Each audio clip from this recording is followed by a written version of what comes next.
쿠팡이 7천억 적자를 박수치기엔 너무 큰 벽이라는 거죠. 진짜 쿠팡으로서 좀 넘기 힘든 벽일 거예요. 넘기 힘든 벽이야. 네, 오늘 주제는 쿠팡이에요. 쿠팡. 재무제표가 공개돼서 언론에 너무 많이 나와요. 저희가 쿠팡을 바라볼 때 어떻게 바라봐야 되는지, 과연 이게 한국의 아마존으로서 바라볼 수 있는지, 이런 것들을 오늘 좀 다뤄보려고 하고 있어요. 우선 이커머스를 보시기 전에 저희 예전에 배달 얘기할 때도 얘기했었는데 마켓플레이스를 하는 데들이 있었고요. 직접 배달하는 데들이 있었잖아요.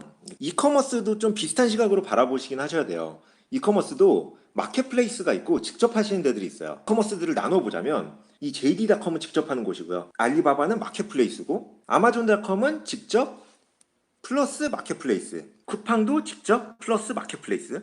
이게 좀 흑백 논리로 나누는 거예요. 이베이는 마켓플레이스, 티모는 직접, G마켓은 마켓플레이스. 이렇게 두 개로 극명하게 나눠져요. 이거는 극명하게 나눠지지 않지만 이 둘도 거의 직접에 가까운 거예요. 직접이 더 크다고 생각해도 큰 무리 없어요. 그래서 이거는 마켓플레이스를 많이 지워도 괜찮아요. 그러면 이 직접과 마켓플레이스가 어떻게 다르냐 보면, 배달 때도 보면 마켓플레이스는 돈을 벌었고요. 직접 하는 애들은 돈을 다 잃고 있었어요. 마켓플레이스 하는 애들이 저스트잇, 직접 하는 애들이 딜리버리 히어로 이런 이익 잘 나고 있었고, 그로퍼브도 그렇고 딜리버리 히어로나 메이트완이나 이익을 못 내고 있었잖아요. 그게 이 이커머스 쪽에도 똑같이 적용돼요. 마켓플레이스는 배달 때도 그랬지만 중간에서 할 게 없잖아요. 그래서 지금 제가 여기서 마켓플레이스라고 표시한 이베이와 G마켓, 알리바바의 재무제표를 보시잖아요. 이익을 엄청 잘 내요. 생각하시는 것보다 훨씬 이익이 잘 나와요. 그 이익률이 진짜 미쳤어. 그리고 매년 상승해. 하지만 제가 직접이라고 표시한 쿠팡, JD, 티모는, 아마존은 우선 뺄게요. 이제 C는 빼야 되니까.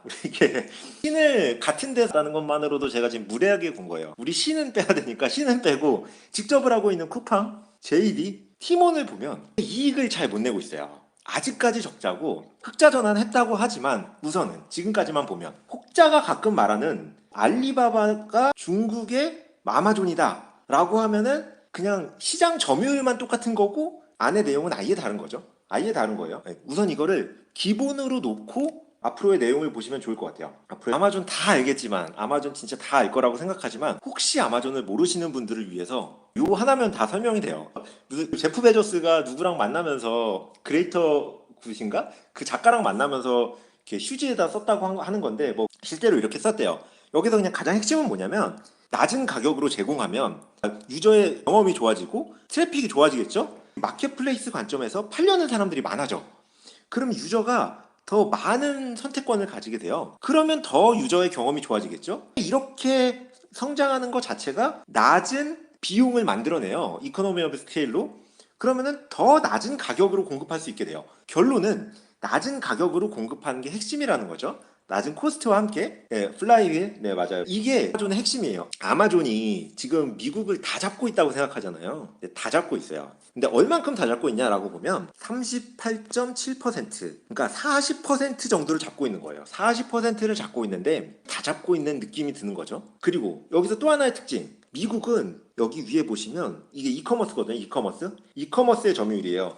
오프라인 업체들의 이커머스의 점유율이 절대적인 수치는 낮지만 순위로서는 생각보다 엄청 높아요. 우리나라는 이 다음 장에 보여드리겠지만 이 오프라인 회사들이 이커머스 순위로 못 올라와요. 그냥 아예 바뀌어버렸어요. 이커머스 순위에서는. 근데 미국은 오프라인 업체들이 이커머스 순위에 올라와 있어요. 우리나라 거 보시면 우리나라는 오프라인 업체가 하나도 없어요. 이렇게 없을 수가 없어. 그냥 아예 그냥 온라인이 먹었어요. 미국은 온라인 온리 업체가 아마존, 이베이, 웨이페어. 웨이페어는 가구 전문으로 하는 이커머스예요. 말고는 다 오프라인 쪽이잖아요. 우리나라는 오프라인이 하나도 없어요. 다 온라인이에요. 여기서 우선 이 G마켓과 옥션은 같은 이베이예요. 같은 이베이이기 때문에 1위가 어디냐라고 보면 이거 두 개를 합친 게 거의 30%, 세 달만 본 거긴 하지만 어쨌든 아직 이렇게 성장한 쿠팡보다도, 쿠팡은 성장을 근데 진짜 많이 하긴 했네요. 그죠? 이렇게 성장한 쿠팡보다도 여전히 이베이의 커머스의 점유율이 더 높아요. 그러면 저희가 기사 같은 거 많이 보잖아요. 쿠팡의 갑질 기사 많이 보잖아요. 이의 갑질은 왜 안 나오고 쿠팡의 갑질만 나올까라고 보면, 제가 처음에 말씀드렸던 마켓플레이스와 직접을 이해하시면 이건 바로 이해돼요. 여기서 마켓플레이스와 직접을 다시 한번 걸러볼게요. 쿠팡은 직접 하는 데라고 했죠? G마켓은 마켓플레이스, 11번가 마켓플레이스, 옥션 마켓플레이스, 위메프 직접 하는 데죠? 네이버는 마켓플레이스, 티몬 직접 하는 데죠. 보면 이 마켓플레이스는 갑질을 하기가 너무 힘들어요. 왜냐면 내가 직접 사는 게 아니잖아. 그냥 홈페이지 올려놓고 니들이 알아서 파세요라고 하면서 수수료만 중간에서 받아먹는 거잖아요. 근데 이 직접은 직접 이 쿠팡과 위메프, 티몬의 MD들이 고르는 거잖아요. 그렇기 때문에 갑질을 할 수 있단 말이야. 그러면 직접 하는 애들의 나머지 두 명의 점유율은 너무 낮아요. 마켓플레이스에 올리는 거 말고 직접 판매를 하기 위한 그 판매자의 입장에서 보면 쿠팡이 그냥 월등한 거예요, 그냥. 그렇기 때문에 G마켓과 옥션이 같은 이베이 코리아라는 회사고 점유율이 1위임에도 불구하고 이 쿠팡의 갑질만 가능한 거예요. 이베이의 갑질은 불가능한 거야. 또 하나 알 수 있는 건 우리나라는 1등과 2등과 3등과 4등의 점유율이 이렇게까지 대등한데 쿠팡이 이렇게 올라왔지만 여전히 대등한 느낌이잖아요. 미국은 이렇게 떨어지죠? 이 두 개의 차이가 진짜 어마어마한 차이예요. 예를 들면 내가 어떤 회사의 주주라고 쳐봐요. 내가 어떤 회사의 주주인데 내가 20%를 갖고 있어. 그럼 내가 뭘 할 수 있냐라고 보면 나머지 80%의 주주가 누구냐에 따라서 아예 달라지는 거죠. 예를 들면 SK 하이닉스다라고 보면 SK 20% 갖고 있잖아요. 근데 80%가 다 소액주주란 말이에요. 엄청 많은 사람들이 쪼개져 있단 말이야. 그렇기 때문에 하이닉스 이름을 SK 하이닉스로 바꾸고 돈을 빼가고 이런 짓을 할 수 있는 거예요. 근데 그냥 어떤 다른 회사다라고 하는데 이 80%가 한 사람이 갖고 있어. 80%가 한 사람이 갖고 있어. 그러면 20%는 아무런 일을 할 수 없어요. 20%의 지분으로 뭐 할 거야? 80%가 다 할 수 있는데. 그 말은 무슨 말이냐면 지분율 20%가 중요한 게 아니라 80%가 누구고 20%를 갖고 있다가 중요한 거예요.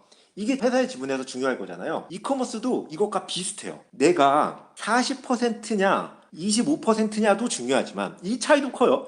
이 차이도 두 배가 커서 중요한데 더 중요한 건 2등부터 나머지 애들이 이렇게 쪼개져 있으면요. 그냥 얘가 먹고 있는 거고요. 2등부터 나머지 애들이 이렇게 많으면요. 경쟁을 하고 있는 거예요. 이거는 독점을 하고 있는 거고요. 이건 경쟁을 하고 있는 거예요. 그렇기 때문에 두 개의 성격을 정말 다르게 보셔야 돼요. 아예 다르게 보셔야 돼요. 그래서 쿠팡이 한국의 아마존이 되기 위해서 단순히 쿠팡의 점유율을 높이는 게 아니라 나머지 점유율도 엄청 떨어뜨려야 돼요. 그렇기 때문에 좀 더 힘든 거겠죠. 미국도 마켓플레이스 있어요. 여기서 보시면 아마존은 직접이죠. 이커머스만 보시면 이베이, 웨이페어 다 마켓플레이스예요. 이커머스 딱 3개잖아요. 이베이 코리아 사면 좋은데 상장회사가 아니에요. 아마존만 직접이고요. 이베이, 웨이페어 다 마켓플레이스예요. 그래서 미국도 마켓플레이스가 없는 게 아니에요. 이커머스에서 아마존이 이렇게 잘 가져갈 수 있는 이유와 이거를 잘 굴리고 있는 가장 큰 이유를 풀필먼트라고 많이들 얘기해요. 풀필먼트라고 하면 되게 이름이 어렵잖아요. 근데 사실 이거 아마존 바이 풀필먼트라고 해서 이걸 FBA라고 하거든요. FBA 나오기 전에 풀필먼트 아는 사람이 거의 없었을 거예요. 저도 당연히 몰랐고 아마존 이후로 이제 풀필먼트가 각광을 받기 시작했죠. 그러면서 이제 쿠팡도 쿠팡 풀필먼트가 나오고 이랬잖아요. 풀필먼트가 뭐냐라고 보면 저희가 이커머스를 하나 한다고 보면 물건을 사서 아니면 물건을 만들어서 저희 집 창고에다 넣어야 돼요. 그리고 홈페이지에서 누가 사면 뭐 대한통운이나 이런 데들을 부르겠죠? 거기서 고객한테 배송하는 거예요. 저희가 물건이 한 100개 있어 봐. 그러면은 우리 창고에 물건이 100가지 종류가 있어야 되고 한 개마다 되게 여러 개 있어야 될 거잖아요. 그래서 이거를 정리하고 보관하고 택배 오면은 이거 맞춰서 주고 이게 일이란 말이에요. 그래서 풀필먼트는 뭐냐면 풀필먼트는 물건을 하나 제가 만들잖아요. 아마존 바이 풀필먼트를 하면 이 물건을 그냥 아마존에 보내면 돼요. 아마존에 보내면 아마존이 이 물건을 자기 창고에 어딘가에 넣어놔요. 어디 있는지는 나도 몰라. 그럼 아마존에서 구매를 하잖아요. 그러면 그냥 상관이 없는 거예요. 그냥 아마존 창고 어딘가에 있으니까 구매를 하면 아마존이 알아서 이거를 가져다가 소비자들한테 주는 거예요. 이게 아마존 마켓플레이스도 이 풀필먼트를 쓸 수 있거든요. 이 아마존의 마켓플레이스에 물건 하나를 올렸는데 저는 재고 관리를 하나도 할 필요 없고 내가 물건을 만드는 즉시 물건을 그냥 아마존한테만 보내면 아마존이 창고에 알아서 배분해주고 관리를 해주다가 소비자가 사가면 배송해주고 이 비용하고 이거 다 계산해서 그리고 이윤 부분만 나한테 돌려주는 거죠. 그러니까 나는 이 물건에만 집중할 수 있는 거예요. 근데 아마존이 이게 진짜 대단한 게 뭐냐면 아마존이 아까 40%의 점유율이었잖아요. 나머지는 5%도 안 되잖아요. 그러니까 이커머스 하는 사람들은 내가 물건을 판다라고 하면 나는 아마존에만 팔면 돼요. 나머지 안 팔아도 돼. 이베이 뭐 나머지 점유율이 막 다 5%, 4%, 1% 이러잖아요. 5%안 팔아도 돼요. 아마존에만 팔면 다 파는 거야. 근데 하물며 아마존 풀필먼트에 넣잖아요. 이베이한테 팔려도 아마존이 알아서 이베이에 보내줘요. 그렇기 때문에 아마존에만 팔면 되는데 나머지도 다 아마존이 해줘. 다 아마존이 해줘. 근데 이게 우리나라로 오면 어떤 문제가 생기냐면 우리나라는 아까 2등부터 나머지 점유율이 많잖아요. 쿠팡이 기껏해야 20% 점유율이란 말이야. 근데 아마존은 이베이에 팔아도 아마존이 알아서 해주는데 쿠팡에 팔고 이거 티몬에서 가져간다? 쉽지 않은 일이에요.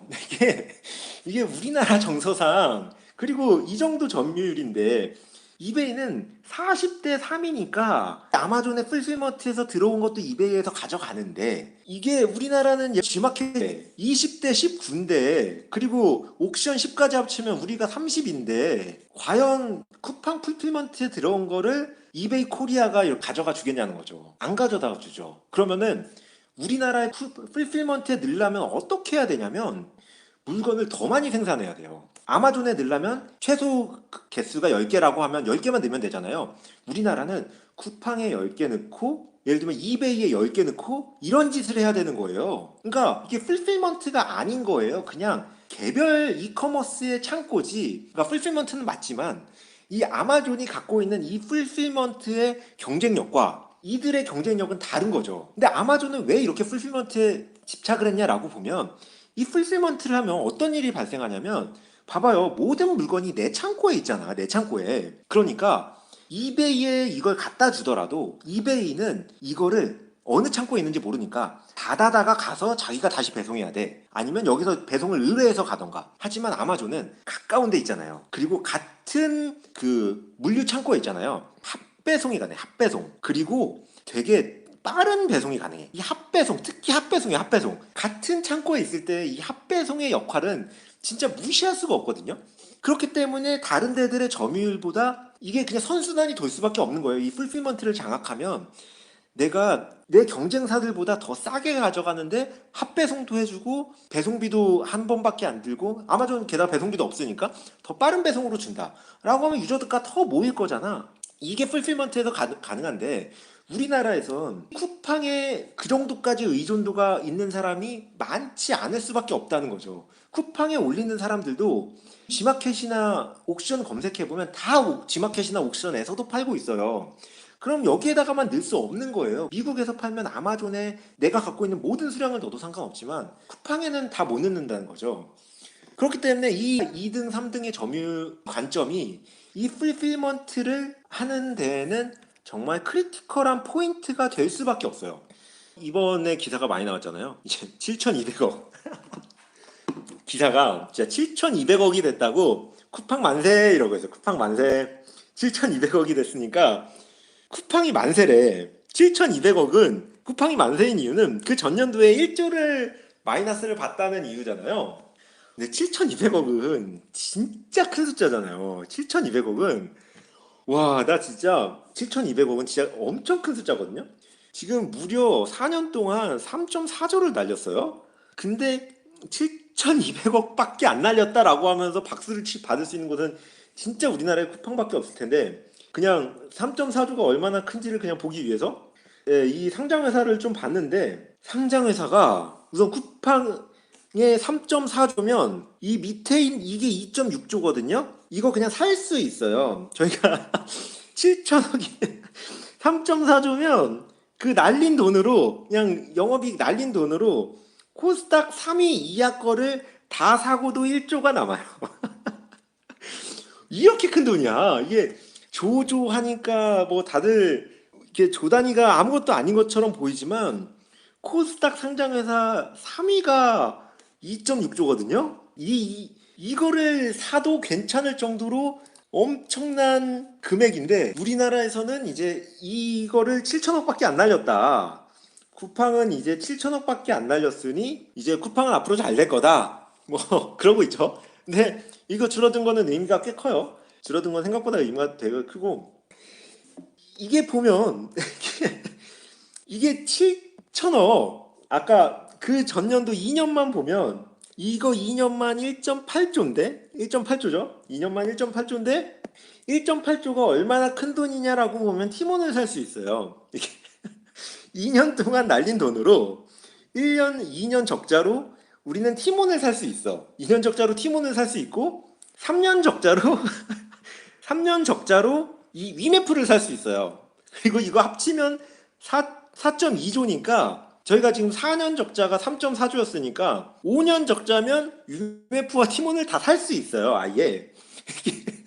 적자 금액으로 경쟁 없이 그냥 사는 거야. 100%. 왜 이거 안 했지? 뭐 더 큰 그림이 있으니까 안 했겠죠. 예, 뭐 다른 더 큰 그림이 있었어요. 분명히 더 큰 그림이 있었으니까 안 했어요. 이거 몸값은 그냥 이거 기사에 나온 거고요. 이 기사에서도 그냥 추정치예요. 추정치. 예, 추정치라서 아니에요. 실제 값은 아니에요. 위에프는 마지막에 투자받은 밸류고 티모는 추정치예요. 예, 이거는 확실히 해두면 더 좋을 것 같고. 이런 적자들을 보면 옛날에는 VC 할 때 어떤 질문들을 많이 하냐면 네이버가 하면 어떡해요? 대기업이 하면 어떡해요? 이런 질문들을 스타트업한테 진짜 많이 하거든요. 근데 지금 이제 이게 바뀌어야 돼. 이 롯데가 온라인 중심으로 이루어질 거지만 매년 1.1조의 적자를 내는 기업과 이게 다 쿠팡이죠, 쿠팡. 경쟁하지 않겠습니다. 라면서 롯데온에 이제 사활을 걸었는데 발표를 했거든요. 이게 제목이 소문난 잔치인데 먹을 건 없었다. 뭐 이렇게 나오죠. 네, 먹을 건 없었대요. 네. 네. 네, 뭐 여기서 초개인화 서비스 뭐 이런 얘기를 했어요. 예, 다른 데들도 뭐 개인화 서비스 많이 하는데 이거 초 하나 더 붙이긴 했거든요. 예, 뭐 그래서 그런지 이제 뭐 맛이 없었나 봐요. 이제 먹을 건 없었다 이러는데 이제 그 대기업이 떠는 그런 기업인 거죠. 어떻게 했냐? 우리 너무 다 잘 알잖아요. 쿠팡이 이렇게 할 수 있는 이유는 이것 때문이죠. 이거는 소프트뱅크. 소프트뱅크에서 이거 2018년 기사니까 2.2조? 아 그냥 2조로 할게요. 저희 그냥 1,000원으로 할게요. 1,000원으로. 그래야 말하기가 더 편하잖아요. 2조 1조의 투자를 받았어요. 그러니까 총 3조의 투자를 받았죠. 그러니까 우리나라에서 3조의 투자를 받는 건 쉬운 일은 아니에요. 이 1조의 투자를 봤을 때 기업 가치가 5조였고 이 2조의 투자를 받았을 때 기업 가치가 10조거든요. 10조면 진짜 우리나라 상장회사 엄청 높은 순위까지 올라갈 수 있는 진짜 큰 밸류에이션인데 소프트뱅크가 이걸 해준 거예요. 이걸 해준 거예요. 근데 여기서 하나 이게 언론에 잘 나왔나? 잘 안 나오는데 좀 재밌는 게 하나 있어요. 뭐냐면 요거 보시면 2018년은 소프트뱅크 비전 펀드로부터잖아요. 근데 2015년은 소프트뱅크 그룹이에요. 아, 이게 뭐냐? 이게 뭐냐? 라고 보면 소프트뱅크 그룹이 실제로 비전 펀드 말고 소프트뱅크에서 1조를 투자하고 나서 2018년 2분기에 1조만큼 투자한 거를 7천억 가치에 그러니까 5조 밸류에 1조를 투자했으니까 7천억 가치면 쿠팡을 3.5조라고 생각을 한 거잖아요. 7천억 가치에 이 금액을 비전 펀드로 옮겨요. 팔아.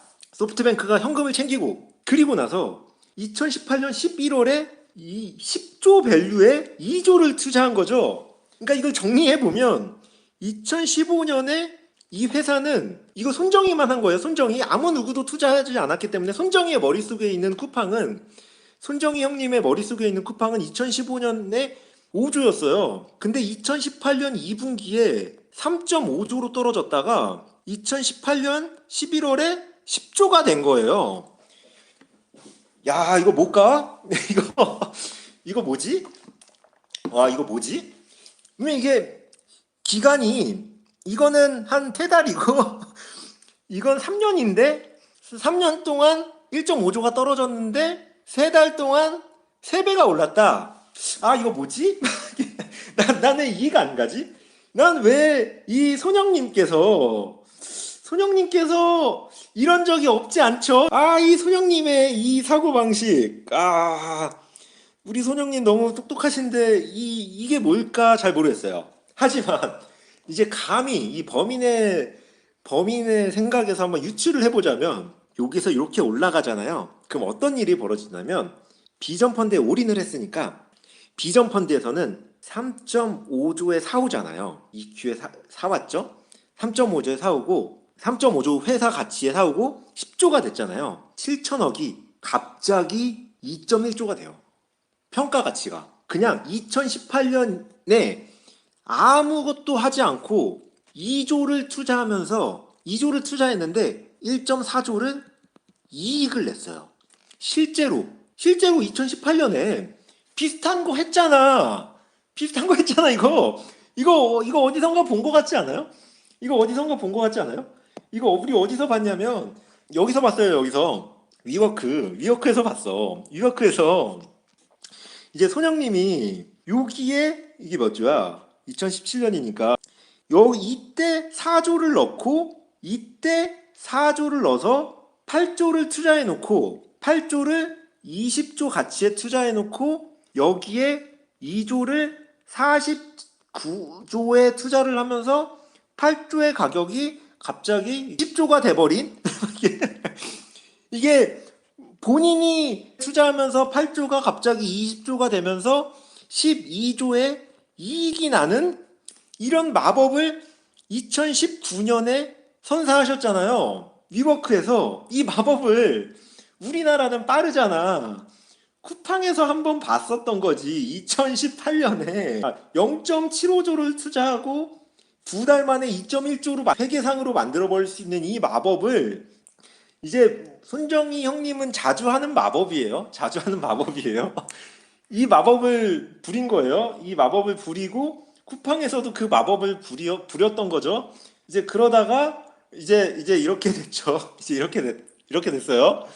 이제 이렇게 됐어요. 왜 적자 전환을 했냐? 이게 물음표가 될 수 있는 이유가 뭐냐면 이거 펀드로 투자했잖아요. 펀드는 사실 기업하고는 좀 연관관계가 없을 수 있어요. 펀드는 펀드거든요. 펀드에서 돈을 잃어도 기업은 출자금만큼만 잃은 거지 이 펀드에 출자한 사람이 손해를 보잖아요. 근데 왜 위워크 투자 실패에 적자 전환했을까? 라고 보면 여기는 구조가 좀 이상해요. 비전 펀드의 구조는 채권이 어마어마해요. 실제로 이 1,000억 규모라고 하는데 이 1,000억 중에서 거의 400억이 채권이에요. 채권은 7% 이자율. 이자율 좋다. 이자율 좋다. 7%. 이거 아닐 수도 있어요. 그냥 기사에 나온 거예요. 네. 어쨌든 7% 이자율. 이 말은 뭐냐면 매년 3조의 이자만 주는 거죠. 여기에.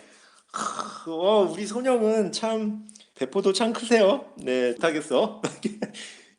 간 떨려서 못하겠는데 이렇기 때문에 아까 위워크에서 떨어지면 어떤 일이 생기냐면 전체 중에서 이게 채권이잖아. 이게 채권이고 비전 펀드 채권과 주식이 이렇게 돼 있잖아요. 이게 쪼그라들면 주식 가격은 이렇게 되는데 채권은 그대로인 거예요. 무슨 말이냐면 이 주식의 하락의 가치는 생각보다 엄청 커지는 거예요. 그러니까 2배 레버리지 썼잖아. 근데 소뱅은 다 주식이거든. 소뱅 내가는 건 다 주식이니까 나는 더 깨지는 거지. 그리고 채권의 이자율은 꼬박꼬박 나가는 거예요. 그렇기 때문에 비전 펀드의 이익률을 높게 하려고 했던 이유가 뭐냐면 2호를 만들려고 하면 2호에는 이 수익률이 좋아야 되니까 어떻게든 비전 펀드의 이익률을 좋게 만들기 위해서 쿠팡 거를 싸게라도 넘겨서 갑자기 3달 만에 3배 뻥튀기를 시킨 거고 이게 높아지면 내가 소프트뱅크가 는 대부분은 주식이니까 주식의 가치는 훨씬 높아지거든요. 그렇기 때문에 실질적으로도 충분히 이익이 그만큼 들어오는 거기 때문에 좀 낮게 파는 게 소프트뱅크한테는 해가 되지 않았던 거였죠. 하지만 이것들이 몇 번 반복되고 나니까 위워크 같은 일이 반복되고 이런 일이 반복되고 나니까 이 떨어지는 걸 막기엔 이 채권이 원래 업사이드를 최대한 먹기 위해서 만든 제도가 이 채권인데 나는 수익률이 무조건 좋을 거니까 업사이드는 내가 많이 먹을 거야 라고 만든 제도가 채권인데 지금 수익률이 나빠져 버리니까 신용을 썼는데 수익률이 마이너스가 되니까 부담이 엄청나지는 거죠. 그러니까 이때 가장 많이 투자한 사우디아라비아 국부펀드 UAE가 어떤 얘기를 했냐면 사우디아라비아 UAE가 2호의 출자를 거절했어요. 그리고 폭스콘도 거절했어. 폭스콘 보면 봐봐요. 사우디아라비아 UA, 폭스콘 여기 몇 개 안 되는 이들이 다 거절할 수밖에 없어요. 할 수밖에 없어. 할 수밖에 없어. 그러면 이 얘기가 이제 쿠팡엔 어떻게 영향을 미치냐라고 보면 쿠팡은 이 시점에 1조를 투자받았고요. 이 시점에 2조를 투자받았어요. 근데 캐시플로우가 상승하는 그 효과가 있기 때문에 단순히 말할 수는 없어요. 매출이 높아지면 캐시플로우가 좋아지고 그거를 영업으로 쓸 수 있기 때문에 단순히 말할 수는 없지만 이 관점에서만 정말 간략하게만 보자면 이 사이에 3조를 잃었고 3조를 투자받았기 때문에 투자금은 거의 소진했을 수 있는 거예요. 하지만 캐시플로우 때문에 먹고 살 수 있는 거고요. 돈을 먼저 받고 나중에 주기 때문에. 쿠팡은 아무리 7천억이라고 해도 7천억에 박수 칠 때가 아니라 쿠팡이 무슨 뭐가 있는 건 아니잖아요. 너는 손해봐도 내가 할 수 있어라고 한 건 소프트뱅크 뿐이었는데 이 소프트뱅크가 아까 그 상황에서 이 적자가 줄어들어서 7천억인데 우리나라에서 이런 7천억 규모를 메꿀 수 있는 데가 과연 어디 있을까? 이게 쉽지 않을 거라는 거죠. 쉽지 않아요. 이게 비전 펀드만 괜찮았어도 좋은데 1호는 지금 거의 다 썼거든요. 다 썼어요. 2호를 못 만드는 상황에서 밀어줄 수도 없고 뭐 그러면은 저 적자는 이 상승률로만 해야 되나? 뭐 어떻게 해야 되지? 예. 쿠팡은 사실 쿠팡 분명히 잘하고 있지만 고민은 되게 많을 것 같아요. 그러면 여기서 끝이냐라고 보면 그게 아니에요. 경쟁사들이 또 엄청 치고 들어가. 아까 풀필먼트 중요하다고 말씀드렸잖아요. 이 CJ의 풀필먼트는 진짜 주목해 볼 만해요. 재밌어. 왜 재밌냐면 풀필먼트를 쓰고 안 쓰고의 가장 큰 유의점이 제가 핫배송과 빠른 배송이라고 했잖아요. 근데 우리나라는 이걸 하기 어려운 구조라고 말씀드렸잖아요. CJ 대한통운은 우리나라 택배 시장 점유율의 50%를 갖고 있는 회사예요. 여기가 만약 풀필먼트를 제대로 하잖아요. 그러면 핫배송과 빠른 배송을 제대로 할 수 있어요. 얼마나 제대로 할 수 있을지는 모르겠지만 이론상으론 아마존 같은 애들이 먹고 있는 데선 택배사는 아마존의 하청업체지만 그렇지 않은 엄청난 경쟁사들이 있고 쿠팡은 자기가 많이 배송하지만 나머지 대부분은 택배사들을 쓰는데 택배사의 50%를 CJ 대한통운이 갖고 있고 여기서 핫배송과 빠른 배송을 할 수 있는 풀필먼트 시스템을 갖춘다 라고 하면 이거 재밌을 수 있어요. 이거 약간 관전 포인트로 볼만해요. 관전 포인트로 볼 수 있어요. 근데 제가 말씀드리는 쿠팡의 큰 벽 중에 CJ 대한통운은 있지도 않아요. 쿠팡의 가장 큰 벽은 뭐냐? 라고 하면 네이버예요, 네이버. 네이버 점유율을 어떻게 보는지가 언론마다 좀 달라요. 이거 둘 다 2019년을 기준으로 언론을 보고 있는데 여기서는 14%라고 하고요. 아까 이베이 코리아가 쿠팡보다 높았잖아요. 이거 지마켓이랑 옥션을 합친 거니까 네이버는 14%라고 하고요. 어떤 데는 쿠팡보다도 작다고 해요. 근데 개인적으로는 이쪽이 좀 더 맞지 않을까라는 생각은 있어요. 왜냐면 이 검색이 장난 아니에요. 검색이 장난 아니야. 이게 왜 장난 아니냐면 2018년 11월에 소프트뱅크 비전펀드로부터 2조를 투자받았잖아요. 받자마자 바로 한 일이 뭔지 아세요? 받자마자 바로 한 일이 네이버에 입점했어요. 쿠팡은 2016년 11월에 네이버에서 나왔거든요. 네이버에서 나왔어요. 근데 2018년 11월에 네이버에 바로 들어왔어요. 이게 쿠팡만 그런 게 아니고 이베이도 계속 네이버 왔다 갔다 하고요. 내 트래픽이 네이버에서만 오니까 너무 짜증이 나는 거야. 그럼 네이버에서 가격 경쟁을 할 수밖에 없는 거잖아요. 그래서 이 가격 경쟁을 없애기 위해서 네이버에서 나오는 일을 이베이 코리아도 했었는데 다시 네이버 입점하거든요. 이거 한 두 번 반복했어요. 이베이도. 쿠팡도 이거 한 거야. 이거 하고 나서 쿠팡 확 올랐어요. 확 올랐고 그럼 이게 왜 그렇게 중요하냐라고 보면 네이버에서 검색해 보신 분은 알겠지만 이거 최저가 검색하고요. 그냥 그 사이트에서는 구매만 해요. 이 고객을 잡고 있는 핵심은 가격 비교에서 오고요. 그 다음엔 구매만 가는 거예요. 그 다음은. 그럼 여기서 하나 나올 수 있는 의문은 뭐냐면 구글과 아마존도 마찬가지일 거 아니냐 라고 볼 수 있는데 여기는 달라요. 여기는 다른 게 미국의 쇼핑 검색은요. 아마존이 1위예요. 구글이 2위예요. 쇼핑 검색은 아마존이 1위예요. 그러니까 사람들은 미국에서는 그냥 아마존에서 검색을 하려고 하는 거예요.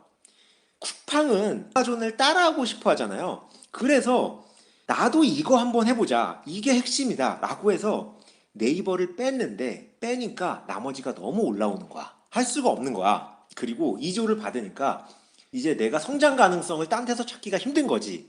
그러니까 네이버에 다시 입점을 한 거예요. 다시 입점을 하고 나면 무슨 일이 벌어지냐면 쿠팡의 영향력은 줄어들고 네이버의 영향력은 높아질 수밖에 없어요. 왜냐하면 네이버에서 검색해서 가격 비교를 하니까 그리고 구매에서는 결제만 하거든요. 근데 네이버는 여기서 어떤 일도 하냐라고 하면 네이버 페이 엄청나잖아요. 네이버 페이를 만들면서 이 결제 시장도 가져오고 또 하나 이 마켓플레이스도 스스로 만들었어요. 네이버는 스마트 스토어 아시잖아요. 스마트 스토어. 스마트 스토어가 진짜 대단한 게 뭐냐면 스마트 스토어에 들어가면 바로 가격 비교와 검색을 할 수 있지만 이 수수료가 다른 마켓플레이스들은 5에서 15%가 일반적인 마켓플레이스 수수료거든요. 품목에 따라서 달라요. 네이버의 수수료는 2%예요. 확 줄였어요. 말도 안 되게 줄였어요. 2%로는 네이버 말고는 남들은 BEP 맞출 수 없는 수준으로 네이버는 줄였어. 근데 네이버 스마트 스토어가 또 괜찮아. 사용성도 편한데 네이버 스마트 스토어만 올리면 네이버 검색어 가격 비교에 바로 올라가네? 이거 누가 안 쓰겠어요? 이거 누가 안 쓰겠어? 그리고 네이버 페이도 자동으로 되면서 사람들 결제도 편하게 하네. 저 같은 경우는 네이버 페이 결제되는 것만 클릭해서 결제하거든요. 이거를 하고 나면 경쟁자들이 따라오기 너무 힘들어지는 거예요.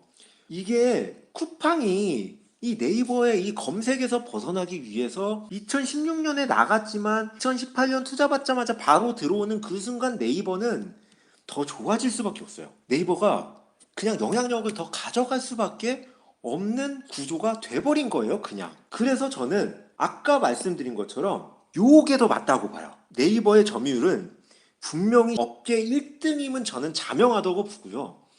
이 네이버는 점점 더 커질 거예요. 나머지가 경쟁하고. 그래서 제가 감히 한번 예측해 보건데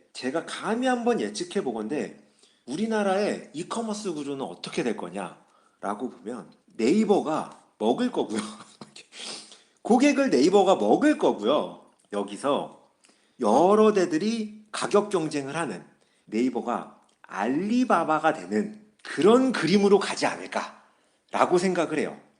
그러면 여기서 쿠팡의 노림수는 뭐냐? 쿠팡이 이거 모르지 않았을 거거든요.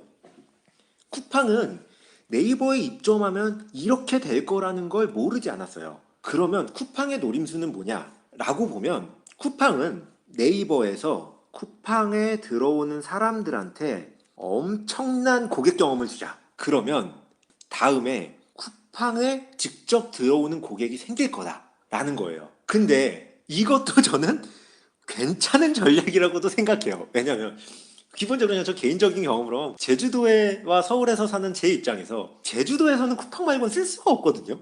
그럼 나는 서울에서도 쿠팡을 쓰게 돼요. 이상하게. 요새 이상하게 나 쿠팡 많이 쓴다? 그래서 쿠팡의 이 노림수도 괜찮아. 그렇게까지 나쁜 노림수는 아니야. 그래서 이게 참 힘들어요. 이게 쿠팡의 노림수도 괜찮은데 왜냐면 배송을 너무 잘 해놨으니까 이 노림수를 딴 데서 쫓아가기가 쉽지 않거든요. 그래서 쿠팡도 괜찮아. 하지만 이 네이버가 큰 산이 될 거예요. 큰 산이 될 거야. 네이버가 큰 산이 될 거고 이 아마존과 쿠팡의 가장 큰 차이점이 뭐냐? 가장 큰 차이점이 뭐냐라고 보면 아마존은 이커머스 시작부터 쭉 왔어요. 근데 쿠팡은 뭐냐면 이커머스가 레드 오션이 된 그 다음에 이베이 코리아와 11번가 이런 3대 마켓플레이스가 우리 먹은 이후에 쿠팡이 등장했거든요. 이 이후로 두 가지가 벌어진 거예요. 첫 번째는 여기는 2등의 점유율이 엄청 낮아요. 2등부터 10등의 점유율이 낮은데 여기는 2등부터 10등의 점유율이 높아요. 이게 벌어졌고 두 번째는 여기는 가격 비교를 할 수가 없어. 아마존이 그냥 1등이고 2등도 너무 낮기 때문에 뭐 어떻게 할 수가 없어. 그냥 아마존이야. 검색도 아마존이야. 그래서 검색과 가격 비교를 할 수가 없어요. 근데 쿠팡은 검색과 가격 비교가 살아있어. 이 두 개가 아까 말씀드렸던 핵심인 풀필먼트의 선순환을 만드는 요소로 작용하고요. 이 선순환을 만드는데 방해가 되는 요소로 작용을 해요. 이 두 개가. 이 이유가 쿠팡이 아마존이 되기 너무 힘든 벽인 거예요. 가장 큰 이유는 시작부터 아마존은 이커머스를 먹었고 레드오션이 된 다음부터 시작됐다는 그 이유로 이 풀필먼트의 선순환을 돌리기 위한 작업이 쿠팡에겐 너무 부족한 거고, 여기에 있는 가장 큰 벽으로 우리 손정희 형님의 비전 펀드를 말아드심, 이게 말아드심으로 이 다음 넥스트 스텝을 잡기가 되게 애매해졌다 라는 거 하나와, 이 네이버의 이 이커머스 쇼핑이 너무 잘 나간다, 쇼핑과 검색이 너무 잘 나간다, 이 두 개의 벽이 이 쿠팡이 이 아마존으로 넘어가기 위한 너무 큰 벽인 거지. 그 다음에 2등부터 10등까지의 과점의 벽, 이 세 개의 벽이네. 결국 세 개의 벽. 이 세 개의 벽이, 그죠? 대한통운과 네이버의 콜라보는 저도 진짜 기대하고 있어요. 이 세 개의 벽은 진짜 쿠팡으로서 좀 넘기 힘든 벽일 거예요. 넘기 힘든 벽이야. 야, 하나하나만 봐도 비전 펀드 말아드신 걸 다시 회복하기 쉽지 않을 거고, 아까 10조 밸류로 투자 받았으니까 이제 15조, 20조 밸류로 투자해야 되는데 이게 우리나라에서 하기가 또 쉽지 않은 얘기일 거고, 네이버는 쿠팡이 검색에 들어오는 순간 네이버의 벽은 넘기 조금은 힘들어졌다. 그냥 다른 시각으로 네이버를 마케팅 수단으로 활용하는 시각으로 접근을 하는 거에 만족해야 된다라는 거고, 이것도 여전히 이베이 코리아보다 점유율이 낮다. 추월하겠지만 여전히 낮다. 이 벽들이 아직 쿠팡이 7천억 적자를 박수치기엔 너무 큰 벽이라는 거죠. 그래서 저는 쿠팡을 좋아하지만, 저는 쿠팡의 헤비 유저지만 계정을 보면 알 거예요. 제가 쿠팡에서 얼마나 많은 것들을 하고 있는지. 하지만 쿠팡이 잘 됐으면 좋겠지만 이 벽들을 넘기가 너무 힘든다는 거지. 정리해보면 신선식품은, 오늘 한 거 그냥 정리할 거예요. 오늘 한 거 정리할 거예요. 신선식품은 미국은 오프라인 중심으로 신선식품에서 온라인으로 가는 느낌이고, 우리나라는 온라인에서만 하고 있다. 말씀 못 드린 것 중에서 이제 구독 모델이 있어. 구독 모델. 구독 모델은 이미 우리나라에선 한 수 떠났어. 쿠팡 와우가 있긴 하지만 월 2,900원으로 맞기엔 저는 아직까지는 힘들다고 봐요. 이게 아마존 프라임에서는 그냥 단순히 배송비 무료가 아니거든요. 이거는 OTT 시장도 무료고 음악 시장도 무료고 이 모든 걸 무료로 가져가기 때문에 아마존의 구독 모델은 짱이고, 게다가 연 단위로 가격을 끊기 때문에 사는 건데, 쿠팡은 그냥 한 번 배송비로 구독을 하기 때문에 바로 취소해도 되거든요. 이 구독 모델이 가져오는 소비자를 묶는 역할을 아마존은 하지만 쿠팡은 하기 힘든 상황에 왔다라는 거고, 검색 비교는 미국은 없지만 미국은 없지만 우리나라는 있는, 참 안 좋은 건 우리나라가 있고 이커머스로서 안 좋은 건 우리나라가 있고 좋은 건 우리나라가 없는 이상한 구조로 지금 펼쳐지고 있어요. 이게 다 경쟁 때문이야. 그리고 우리 잘하고 있는 네이버 때문이고, 네이버도 풀필먼트 한다고 하죠. 네이버도 풀필먼트 한다고 해요. 그렇기 때문에 이 풀필먼트를 중심으로 하는 이 모든 서비스들에서 아까 말씀드렸던 구조들이 과연 어떻게 변화될 수 있을지 한번 보시면 유통 쪽, 이커머스 쪽 보는데 좀 유익하지 않을까라고 생각하고요. 내용은 여기까지 하도록 하겠습니다.